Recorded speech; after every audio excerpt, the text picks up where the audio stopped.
तीसरे दिन हमें फिर शुक्ला से बात करने की जरूरत थी।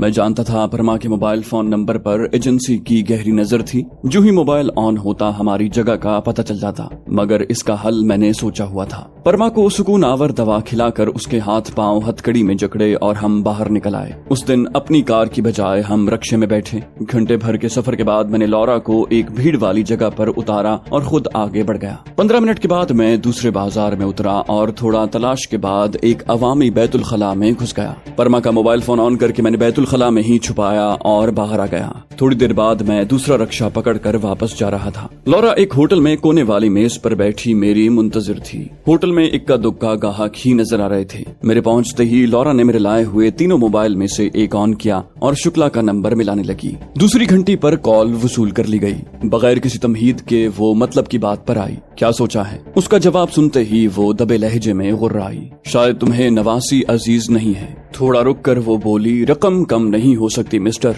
अगर तुमने ज्यादा आए बाएं की तो तुम्हारी नवासी की ऐसी वीडियोस मार्केट में ले आऊंगी कि रातों रात शोहरत की बुलंदी पर पहुंच जाएगी। इतनी शोहरत शायद किसी अदाकारा को भी न मिली हो जो तुम्हारी नवासी चंद दिनों में कमा लेगी। लम्हे भर के तौक़ुफ़ के बाद बोली, बहाने नहीं चाहिए। और फिर उसकी बात सुनने लगी। 5 मिलियन पाउंड मेरे अकाउंट में जमा करवाओ, बाकी SR1 तुम्हें उसी कीमत पर मिलेगी जिस पर हमारा मामला तय हुआ था। फिर बोली, घटिया इंसान, 2000 पाउंड तुम धौंस जमा कर ले रहे थे।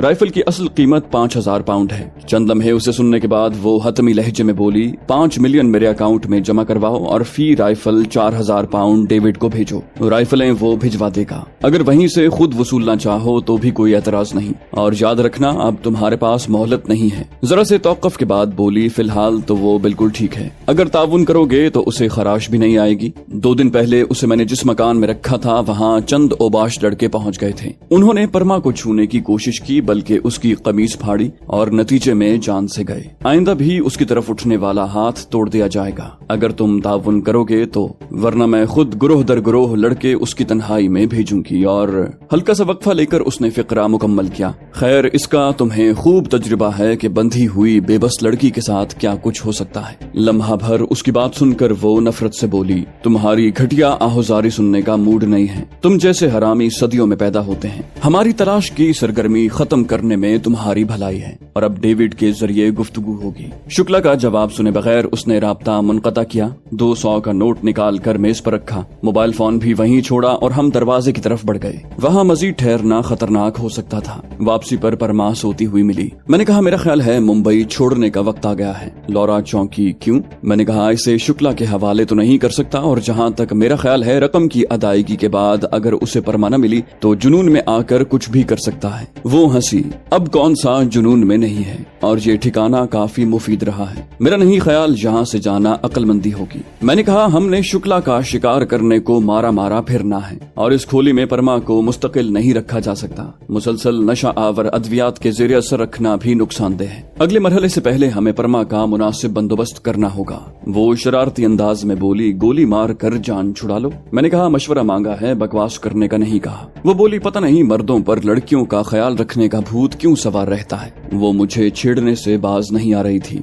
अचानक परमा बड़बड़ाई। फिर करवट बदलने की कोशिश की मगर हथकड़ी की वजह से नाकाम हुई और हड़बड़ा कर उठ बैठी। नींद के खुमार की वजह से उसकी आंखें सुर्ख हो रही थीं। मुझ पर नजर पड़ते ही उसके मुंह से बेसाख्ता निकला, पानी। मैंने सूरत से पानी का गिलास भरा और उसे पकड़ा दिया। शुक्रिया कहकर उसने गिलास मुंह से लगा लिया। उसके गिलास वापस करने पर मैंने पूछा, और? उसने असबात में सर हिलाया। आधा गिलास दे दें। पानी पिलाकर मैंने उसकी हथकड़ी खोली ताकि ताजा दम हो जाए। वो गुस्ल खाने की तरफ बढ़ गई। उसकी वापसी तक मैंने खाना चुन दिया था। उमूमन हम इकट्ठे ही खाना खाते थे। अब परमा भी ठीक ठाक खाने लगी थी, बल्कि नाश्ते वगैरह के लिए उसने चंद फरमाइशी चीजों का भी तकाजा किया था जो लौरा के नाक भूं चढ़ाने के बावजूद मैं खरीद लाया था। शहद, मक्खन, bread, paneer, jam, imported biscuit और पेस्ट्रियाँ, मखसूस ब्रांड के जूस और इसी तरह के कुछ और लवाजिम इतने महंगे भी नहीं थे कि अंसारी साहब की बेटी की ख्वाहिश को ठुकरा देता। वो अपनी अहमियत से से नावाकिफ थी, वरना बहुत ज्यादा हुक्म चलाती। खाने के बाद लॉरा ने उसे जकड़ दिया था। अब वो जरा सा भी खतरा मोल लेने को तैयार न थी और इस मामले में मेरी नरमी को किसी खातिर में न लाती।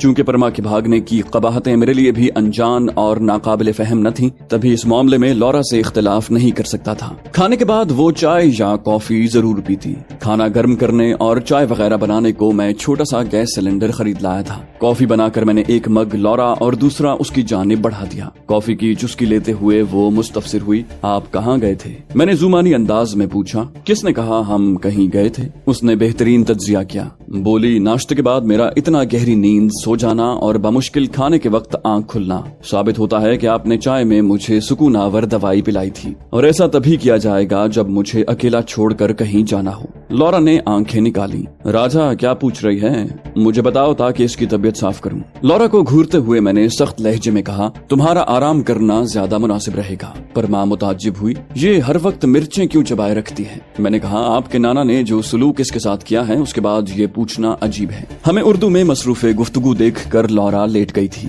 वो इस्तेहज़ाई अंदाज में बोली, ऐसा भी क्या कर दिया कि इसका गुस्सा उतरने में नहीं आ रहा। हालांकि लॉरा उसे अच्छी तरह शुक्ला की दरिंदगी से आगाह कर चुकी थी। उसका लहजा और अंदाज मुझे अच्छा नहीं लगा। उसे घूरते हुए मैं तीखे लहजे में बोला, उसने वही किया है जो उस दिन 3 लड़के आपके साथ करना चाहते थे। आपकी किस्मत अच्छी थी कि मैं बर वक्त वहाँ पहुँच गया, वरना आपको अमली सबूत भी मिल चुका होता। उसने गैर यकीनी जाहिर की। आप बस ग्रैंड पा पर इल्जाम तराशी कर रहे हैं। मैं गुस्सा जब्त करते हुए बोला, तसव्वुर करो अगर पामाल होने के बाद कुछ ऐसे ही तबसरे आपको उन लड़कों की करीबी रिश्तेदारों से सुनने पड़ जाते। वो बोली, मैं लावारिस नहीं हूँ। ऐसों की ग्रैंड पा वो दुर्गत बनाते कि शमशान घाट में भी पनाह न मिलती। मैं तंजिया अंदाज में बोला, ज्यादा लावारिस आपको कैप्टन लॉरा ब्राउन लग रही है। उसने टोन बदली। तो ग्रैंड पा से बदला लेना, मेरा क्या कसूर है? मैंने फलसफियाना अंदाज में कहा, हमारी फौज में मुहावरा मशहूर है कि सूखी के साथ गीली को भी जलना पड़ता है। मतलब जब एक गलती करता है तो उसके करीब रहने वाले भी सजा के हकदार ठहरते हैं। वो मुताज्जिब हुई, आप फौजी हैं? उस वक्त मेरा सर पीटने को जी चाहा, क्योंकि खुद को छुपाए रखने को मैं शुक्ला तक से बात नहीं कर रहा था। ना परमा को बताने का इरादा था कि मैं अंसारी साहब का बंदा हूँ, क्योंकि मेरी बात पर वो कभी यकीन न करती। उसे पाकिस्तान ले जाना काफी मुश्किल साबित होने वाला था। मैंने बात संभाली। फौजी होना बहुत बुरा है क्या? नफी में सर हिलाते हुए दिल गिरफ्तगी से बोली, भारत माता के सपूत से ये तवक्को नहीं थी कि मुजरिमों का साथ देगा। मैंने कहा, अपने नाना के करतूत देखो। एक लड़की की इज्जत खराब की, बल्कि जो राइफलें बेचने आई थी वो भी उससे हथियाना चाही। क्या ऐसे बदकार के खिलाफ मजलूम लड़की का साथ देना जुर्म है? वो मुदल्लल अंदाज में बोली, आप कानूनी जंग लड़कर उसे हक दिला सकते थे। एक मजलूम लड़की की खातिर दूसरी मजलूम पर ज्यादती करना कहाँ का इंसाफ है? बिलाशुबा उसकी दलील हक पर थी, लेकिन वो पूरी हकीकत से आगाह नहीं थी। उसके इगवा का असल मकसद शुक्ला से इंतकाम लेना नहीं, उसे बाप तक पहुँचाना था। अलबत्ता उसे फिलहाल ये बताना मुमकिन न था और खामोश होना हार मानने की अलामत था। मैं बात बनाते हुए बोला, कानूनी जंग का लतीफा आपने काफी अच्छा सुनाया है। बाकी आपको कैद करने के अलावा यहाँ क्या ज्यादती की है? वो गुलूगीर हुई। कैद होना थोड़ी ज्यादती है। क्या आप नहीं जानते हमारे यहाँ लड़की का अगवा होना उसके किरदार पर कितने सवालिया निशान उठाता है? और फिर मेरा ताल्लुक जिस ऊंचे तबके से है, क्या ऐसी जगह पर रहना मेरे लिए अजियत से कम है? उसके सवालों का जवाब मेरे पास नहीं था, लेकिन खामोश रहना मुनासिब न था। मैंने कहा, हमसे जितना हो सकता है आपको आराम पहुँचा रहे हैं। बाकी आपके तबके में ऐसी बातों को अहमियत नहीं दी जाती। वो बेजारी से बोली, क्या कॉफी का एक और मग मिल सकता है? और मैं सर हिलाते हुए उठ गया। रात के खाने के बाद लॉरा ने बाहर जाकर डेविड से बात की। उसे सारी सूरत हाल से आगाह करके शुक्ला का नंबर दिया और उससे बातचीत का कहा। 2-3 दिन के अंदर सारे मामला तय पा गए थे। मैं खोली के सहन में एक पुरानी सी कुर्सी पर बैठा था जब लॉरा रकम मिलने की खुशखबरी लिए तमतमाते चेहरे के साथ अंदर पहुंची। मुझे धकेल कर वो साथ ही जुड़कर बैठने लगी। मैं कमरे में घुस गया। दूसरी कुर्सी लाता हूँ। ऐसी बेबाकी और बेतकल्लुफी मुझे गवारा न थी। वो लड़का थी ना मैं ना मर्द के यूं जुड़कर बैठने में कबाहत न होती। उसकी माशरत उसे ये इजाजत दे सकती थी।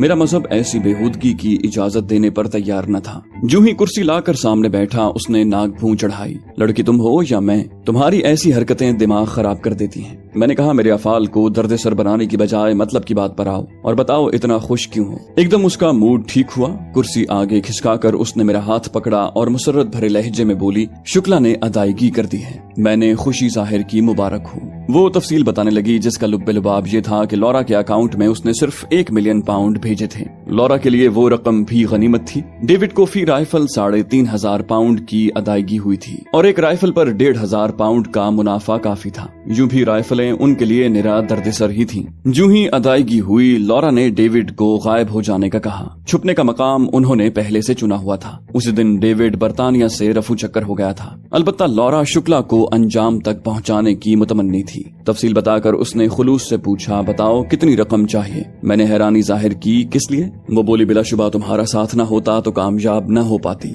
मुझे मिलने वाली रकम पर तुम्हारा भी उतना ही हक है जितना मेरा, और सच कहूँ तो स्विट्जरलैंड वाले अकाउंट में रकम तुम्हारे लिए रखवाई है। मैंने कहा, हम दोनों का मकसद एक था, इसलिए इकट्ठे हुए थे। तुम्हें रकम चाहिए थी और मुझे परमा। दोनों ने जो चाहा पा लिया। अब दोनों को शुक्ला की मौत दरकार है, इसलिए अगला लाहे अमल सोचो। वो बोली, $500,000 पाउंड तुम्हें खुशी से दे रही हूँ। मैंने कहा, जायज समझता तो यकीनन खुशी से वसूल करता। वो मोतरिज हुई, शुक्ला ने भी तो जुल्म ज्यादती से ये रकम इकट्ठी की थी, तो हमारे लिए जायज क्यों नहीं? डकैत से छीनना डाका नहीं कहलाता। मैंने कहा, तुम्हारा फलसफा मेरी समझ में नहीं आएगा और मेरी मजहबी तालीमात तुम्हारे सर पर से गुजर जाएंगी, तो क्यों ना इस मौजू को तर्क कर दें। शुक्रिया कि तुमने खुलूस दिल से मेरा हिस्सा देना चाहा और मैं हंसी खुशी अपने हक से दस्तबरदार होता हूँ। वो बोली, तुम कभी कभी मुझे बहुत ज्यादा उलझा देते हो। भला इतनी रकम कौन ठुकरा सकता है? मैंने कहा, तुम्हें हराम हलाल का फलसफा नहीं समझा सकता। वो बेबाकी से बोली, राजा मैं बहुत खुश हूँ और तुम फायदा उठा सकते हो। उसके हाथ की पुश्त को थपथपा कर मैं खुलूस से बोला, तुम्हें खुश देखकर जो खुशी हो रही है वो काफी है। उसने शरारती कहा बुलंद किया, ऐसी बातें करके मुझे फंसा नहीं सकते। बेहतर होगा अपनी दोनों बीवियों पर काने रहो, बल्कि ये मशवरा भी दूंगी कि परमा के आगे पीछे फिरना बंद कर दो। मैंने कहा, सच कहूँ तो मेरी दोनों बीवियां बहुत प्यारी हैं, मेरा बहुत ख्याल रखती हैं और मुझसे इतनी मोहब्बत करती हैं जिसका मैं हकदार नहीं। उसने इश्तियाक से पूछा, एक साथ 2 बीवियां कैसे मिल गईं? तुम धोखेबाज नहीं लगते? फिर अपनी पहली बीवी को धोखा देकर दूसरी शादी कैसे की? अगर धोखा नहीं दिया तो पहली बीवी राजी कैसे हुई, जबकि वो तुमसे मोहब्बत की दावेदार भी थी? मैंने जान छुड़ाना चाही, कहा लंबी कहानी है। वो बेपरवाही से बोली, फिर भी सुनना चाहूंगी। गहरा सांस लेकर मैं उसे रोमा से मिलने, बिछड़ने, फिर पलवशा से टकराने, एक साथ कबील खान का मुकाबला, पलवशा से शादी, अपनी गिरफ्तारी, पलवशे की फर्जी मौत, रोमा का दोबारा मिलना और पलवशे की वापसी तक की कहानी जुज़वी तफसील से सुना दी। वो मशहूर बैठी सुनती रही। मेरे चुप होते ही पूछा, अब आपस में लड़ती नहीं? मैंने नफी में सर हिलाया। रोमा बहुत अच्छी, साबिर और पुरखुलूस लड़की है। पलवशे को छोटी बहन समझती है। अगर रोमा भी पलवशे की तरह होती तो यकीनन मैं मुश्किल में पड़ जाता, मगर वो पलवशे की किसी बात का बुरा ही नहीं मनाती। इस वजह से पलवशे को भी उसका वजूद बर्दाश्त करना आसान हो गया है। वो शरारती लहजे में बोली, मगर याद रखना परमा बिल्कुल भी ऐसी नहीं है, और जहाँ इसलिए बच गए थे कि उसे भागने की जल्दी थी, तभी दोबारा जग नहीं उठाया। मैं तुर्की बतुर्की बोला, छोड़ो परमा को, अपनी बात करो। बोली, ये अंगूर खट्टे हैं। जबान निकालकर मुझे चिढ़ाते हुए वो कमरे में घुस गई। अगले दिन दोपहर का खाना खाकर मैं लौरा को परमा के पास छोड़कर बाहर निकल आया। कार मैंने वहीं छोड़ दी थी। रिक्शा लेकर मैं मोटरसाइकिल बारगेन पर पहुंचा और एक पुरानी मोटरसाइकिल खरीद ली। बाज़ औक़ात कार से मोटरसाइकिल ज्यादा मुफीद रहती है। धर्मू दादा की तलाश का आगाज मैंने विश्वास सिंह की हवेली से किया था। धर्मू दादा के सभी कारिंदों में मेरी सबसे ज्यादा गपशप और बेतकल्लुफी उसी के साथ थी, और वो धर्मू दादा का खास आदमी होने के साथ उसका करीबी दोस्त भी था। वहाँ पहुँचने तक अंधेरा हो गया था। उसके बावजूद हवेली में घुसने को मैंने अकबी दीवार का इस्तेमाल किया था। उसकी ख्वाबगाह तक मैं अचानक ही पहुंचा था। दस्तक के जवाब में दरवाजा खोलते ही वो हैरत से उछल पड़ा। कौन हो तुम? उसका हाथ पकड़कर मैंने बाहर खींचा। नहीं पहचाना? ख्वाबगाह में उसकी धर्म पत्नी मौजूद थी। गो सिखों और हिंदुओं में पर्दे वगैरह का कोई तस्वुर मौजूद नहीं, मगर मुझे मुनासिब न लगा। बाजू फैलाकर उसने मुझे गिरफ्त में लिया। अबे सीधे रास्ते से क्यों नहीं आया? मैंने कहा, निगरानी का डर था, इसलिए अकबी दीवार से आना पड़ा। वो खिलखिलाकर हंसा, और कोई मुहाफिज तुम्हें ठोक देता, फिर दादा को क्या जवाब देता? मैं मज़ाहिया अंदाज में बोला, खैर इतना आसान शिकार भी नहीं हूँ कि किसी सिख के हाथों जाया हो जाऊं। वो बोला, लगता है तुमने खाना नहीं खाया तभी उल्टी सीधी हाँक रहे हो। खुश दिली से हंसते हुए उसने पत्नी को आवाज दी, प्रीतो मेरा बेली आया है, और यकीन मानो फिर से भूखा होगा। मुझे भूख महसूस हो रही थी, इसलिए तकल्लुफन भी इनकार नहीं किया। प्रीत कौर एक खुश शक्ल सिख लड़की थी। उनकी शादी को 2-3 साल ही हुए थे। वो उम्र में विश्वास सिंह से काफी छोटी थी। दौरान तालीम एक अमीर ज़ादे शहजादे ने चंद दोस्तों के साथ मिलकर उसे अगवा किया कि प्रीत कौर ने उसके छेड़ने पर यूनिवर्सिटी की कैंटीन में उसे थप्पड़ जड़ दिया था। उनका इरादा प्रीत कौर के साथ जबरदस्ती रंगरलियां मनाकर रात रंगीन बनाने का था। उनकी बदकिस्मती के विश्वास सिंह अपने किसी दुश्मन के ताक़ुब में साहिल समंदर के वीरान कॉटेज की तरफ जा निकला, जहां वो प्रीत कौर को बेलिबास कर चुके थे। विश्वास सिंह एक रिवायती डाकू था जो लूट मार को जायज लेकिन औरत के साथ जबरदस्ती को गुनाह अजीम समझता था। अमीरजादे और उसके साथियों की रात रंगीन होने की बजाय बदन रंगीन हो गए थे। विश्वास सिंह ने उन्हें जख्मी करने पर इक्तिफा करने की बजाय अंजाम तक पहुंचाना जरूरी समझा। प्रीत कौर को उसने उसी वक्त घर पहुंचा दिया था। घर वाले उसकी गुमशुदगी पर सख्त परेशान थे और बदनामी के खौफ से FIR कटवाने भी नहीं गए थे। प्रीत को जिंदा सलामत पाकर वो विश्वास सिंह के हद दर्जा ममनून और शुक्रगुजार हो गए। विश्वास सिंह ने उन्हें प्रीत कौर के गायब होने की खबर अपने तक महदूद रखने की हिदायत की और वहां से निकल आया। अलबत्ता प्रीत कौर के वालिद के इसरार पर अपना मोबाइल फोन नंबर उन्हें दे दिया था। बज़ाहिर कहानी यहीं खत्म हो गई थी, लेकिन यूनिवर्सिटी की तालिबा का दिल विश्वास सिंह की दलेरी और औरत का एहतराम करने वाली सलाहियत पर मरमिटा था। विश्वास सिंह का हाल अहवाल पूछने के बहाने उसकी कॉलें आना शुरू हो गई। विश्वास सिंह भी बच्चा न था, लेकिन एक शरीफ लड़की को धोखा भी नहीं देना चाहता था। उसने बगैर लगी लिपटी रखे प्रीत कौर को अपने बारे में सब कुछ बता दिया था। पर कहते हैं लड़की का दिल जब किसी पर आ जाता है तो फायदे नुकसान की बात उसे कम ही समझ में आती है। उसके पागलपन के सामने भी विश्वास सिंह न टिक सका और अब वो उसकी धर्मपत्नी थी। पुरतकल्लुफ खाना खाते हुए मैं मतलब की बात पर आया। धर्मू दादा कहाँ मिलेगा? वो मुतबस्सम हुआ। तुम्हारे हालिया कारनामे की वजह से उसकी सख्त निगरानी हो रही है। मुझ पर भी चंद दिन गहरी निगाह रखी गई थी, मगर हमारा दामन साफ था, इसलिए किसी ने छेड़ने की कोशिश न की और अब दूसरा दिन है, निगरानी भी खत्म कर दी गई है। अलबत्ता धर्मू दादा का पीछा इतनी आसानी से नहीं छोड़ेंगे। मैं साफ गोई से बोला, इस मामले में तुम्हें घसीटना नहीं चाहता, मगर अब मजबूरी आन पड़ी है। वो खुलूसे दिल से बोला, तुम बगैर मजबूरी के भी हमारी मदद के हकदार हो। मैंने इत्मीनान जाहिर किया, जानता हूँ, इसीलिए तो इधर का रुख किया है। वो तहसीन आमेज अंदाज में बोला, वैसे शुक्ला जैसे बंदे से टक्कर लेना मुताज्जिब करने वाला है। मैंने इश्तियाक आमेज लहजे में पूछा, तुम तक क्या खबर पहुंची है? वो बोला, उड़ती उड़ती खबर यही पहुंची है कि तुमने उसकी नवासी को अगवा किया है, जिसे ढूंढने को उसके कुत्ते, पुलिस और एजेंसियां हरकत में हैं। क्या सच में तुम ऐसा कर चुके हो? मैंने इस बात में सर हिलाया, इस खबर को झुटला नहीं सकता। वो बोला, साफ कहूँ तो इस खबर से मुझे खुशी नहीं हुई।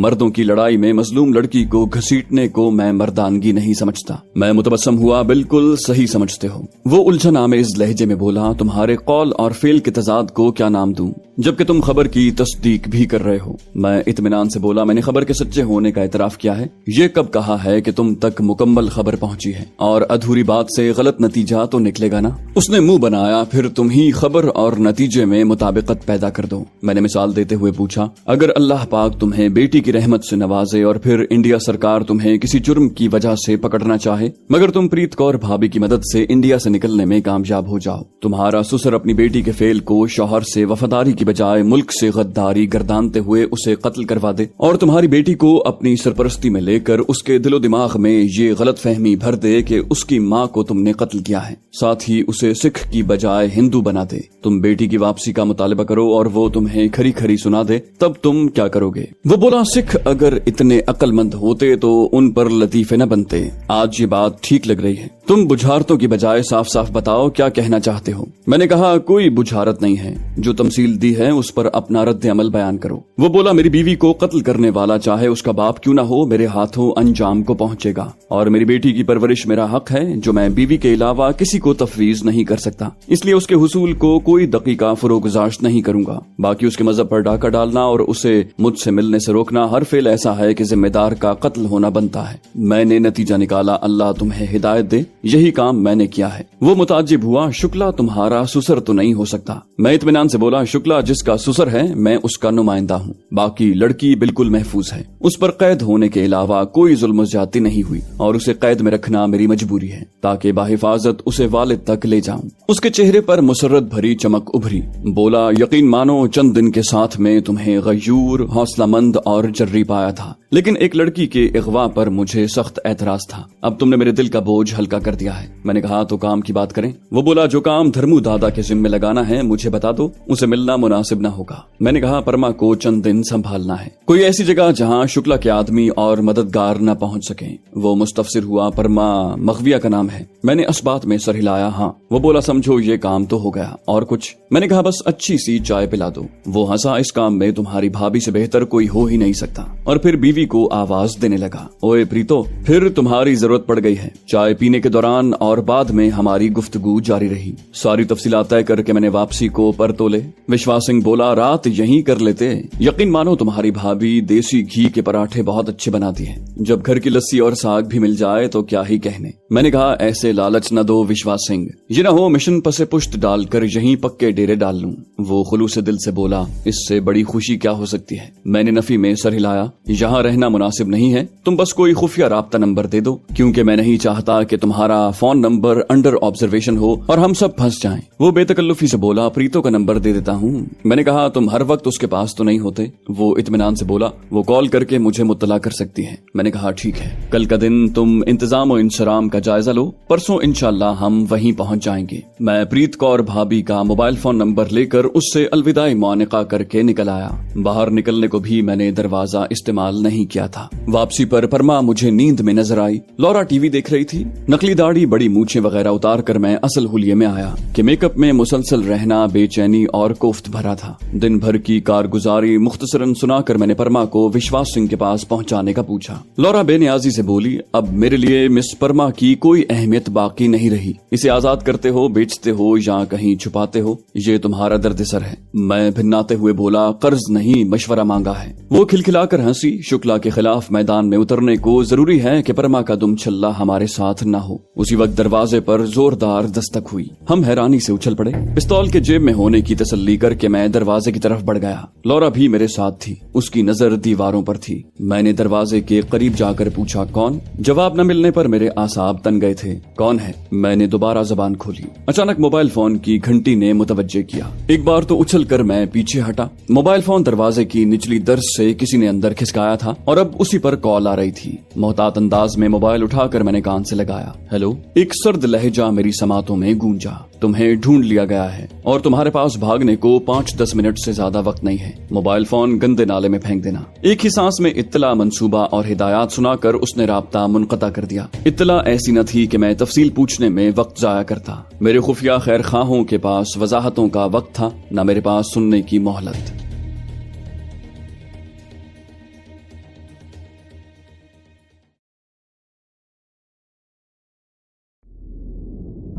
दोस्तों, उम्मीद करते हैं आपको हमारी वीडियो पसंद आई होगी। अगर आप इस्लामी और तारीखी शख्सियात पर मबनी कहानियां सुनना चाहते हैं तो हमारे दूसरे चैनल दास्तान को सब्सक्राइब कीजिए और कमेंट सेक्शन में हमें बताइए कि आप कौन सी तारीखी और इस्लामी कहानियां सुनना चाहते हैं। जाने से पहले वीडियो को लाइक कर दीजिए। इंशाल्लाह अगली किस्त में आपसे मुलाकात होगी। तब तक अल्लाह हाफिज।